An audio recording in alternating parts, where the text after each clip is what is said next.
안녕하세요. 7월 28일 화요일 매일 성경 말씀 묵상 시간입니다. 오늘 함께할 본문 말씀은 이사야 10장 5절에서 19절까지 말씀입니다. 본문을 함께 읽으시면서 시작하시도록 하겠습니다. 아시리아에게 재앙이 닥쳐라. 그는 나의 진노의 몽둥이요 그의 손의 몽둥이는 바로 나의 분노다.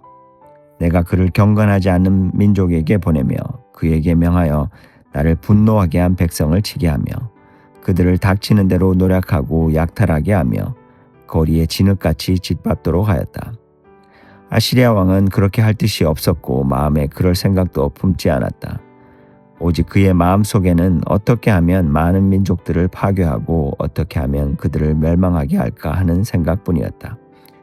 그런 이런 말도 하였다. 나의 지휘관들은 어디다 내놓아도 다 왕이 될 수 있는 사람들이 아니냐.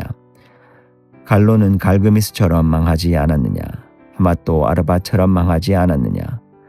사마리아도 다마스쿠스처럼 망하지 않았느냐. 내가 이미 우상을 섬기는 나라들을 장악하였다. 예루살렘과 사마리아가 가진 우상보다 더 많은 우상을 섬기는 왕국들을 장악하였다. 내가 사마리아와 그 조각한 우상들을 손에 넣었거늘 예루살렘과 그 우상들을 그렇게 하지 못하겠느냐. 그러므로 주님께서 시온산과 예루살렘에서 하실 일을 다 이루시고 말씀하실 것이다. 내가 아시리아 왕을 벌하겠다. 멋대로 거드름을 피우며 모든 사람을 업신여기는 그 교만을 벌하겠다. 그는 말한다. 내가 민족들의 경계선을 옮겼고 그들의 재물도 탈취하였으며 용맹스럽게 주민을 진압하였다. 나는 내 손의 힘과 내 지혜로 이것을 하였다. 참으로 나는 현명한 사람이다. 내 손이 민족들의 재물을 새의 보금자리를 움키듯 움켰고 온 땅을 버려진 알들을 모으듯 차지하였으나 날개를 치거나 입을 벌리거나 소리를 내는 자가 없었다. 도끼가 어찌 찍는 사람에게 뽐내며 톱이 어찌 켜는 사람에게 으스대겠느냐. 이것은 마치 막대기가 막대기를 잡은 사람을 움직이려 하고 몽둥이가 나무 아닌 사람을 들어 올리려 하는 것과 같지 않느냐. 그러므로 만군의 주 하나님께서 질병을 보내어 살찐 자들을 파리하게 하실 것이다. 생사람의 가슴에 불을 질러 화병에 걸려 죽게 하실 것이다. 그의 재물은 하염 속에 태워버릴 것이다. 이스라엘의 빛은 불이 되며 이스라엘의 거룩하신 분은 불꽃이 되셔서 가시나무와 찔레나무를 하루에 태워서 사르실 것이다. 그 울창한 숲과 기름진 옥토를 모조리 태워서 폐허로 만드실 것이다. 마치 병자가 기력을 잃는 것과 같게 하실 것이다. 숲속에는 겨우 몇 그루의 나무만 남아서 어린아이도 그 수를 기록할 수 있을 것이다. 오늘 본문은 하나님께서 북이스라엘과 여러 민족을 심판하는 도구로 사용하셨던 아시리아를 다시 하나님께서 심판하실 것에 대한 예언을 보여줍니다. 처음 읽으면 다소 역설적으로 느껴질 수 있습니다. 하나님께서 사용하신 나라를 왜 다시 심판하시는 것일까요? 본문은 하나님의 역사 주권과 인간의 교만이 어떻게 충돌하는지를 매우 선명하게 보여주고 있습니다. 5절에서 하나님은 아시리아를 내 진노의 몽둥이, 내 분노의 몽둥이라고 부르십니다. 세번역에서는 두 단어 모두 몽둥이라는 같은 말로 옮겨져 있지만 원래 히브리어로는 서로 다른 두 단어입니다. 하나는 셰베트로 누군가를 내리칠 때 쓰는 도구로 가리킵니다. 다른 하나는 마테로 모세와 아론의 지팡이처럼 손에 쥐고 몸을 지탱하는 것으로 건의와 도구를 상징하는 말입니다. 내리치는 도구든 몸을 의지하는 지팡이든 둘 다 결국 하나입니다. 그것들은 도구이지 행위의 주체가 아니라는 사실입니다. 여기서 우리는 중요한 사실을 하나 배웁니다. 하나님은 아시리아가 의롭고 선해서 사용하신 것이 아닙니다.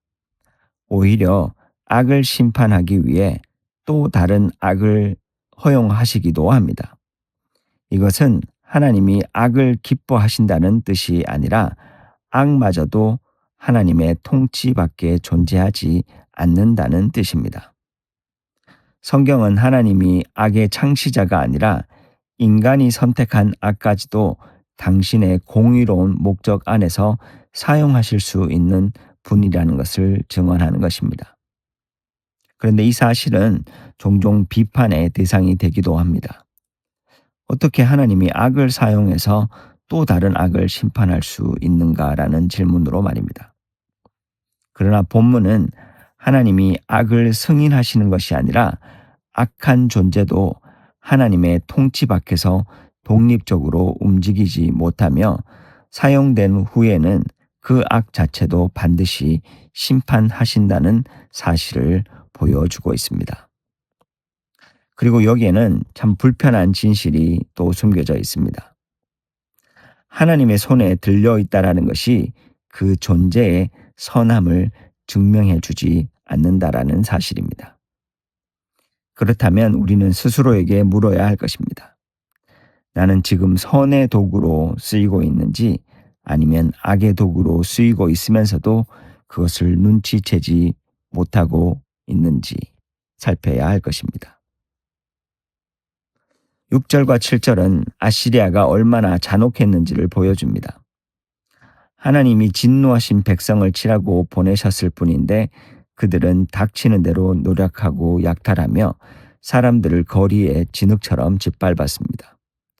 그들의 마음속에는 오직 얼마나 많은 나라를 파괴하고 없애버릴 수 있을까 하는 생각뿐이었습니다. 역사가 이것을 증언합니다.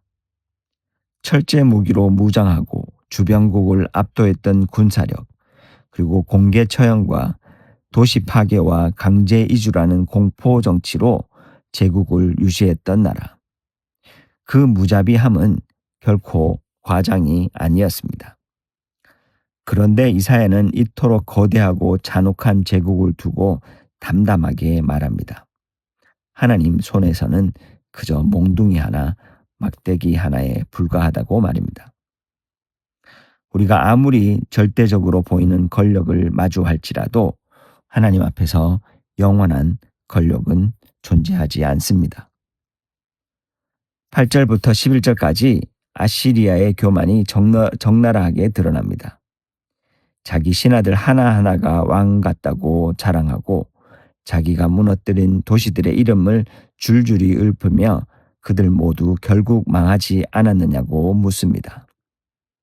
자기 힘을 가시하기 위한 수사학적 질문들입니다. 그런데 흥미로운 반전이 있습니다.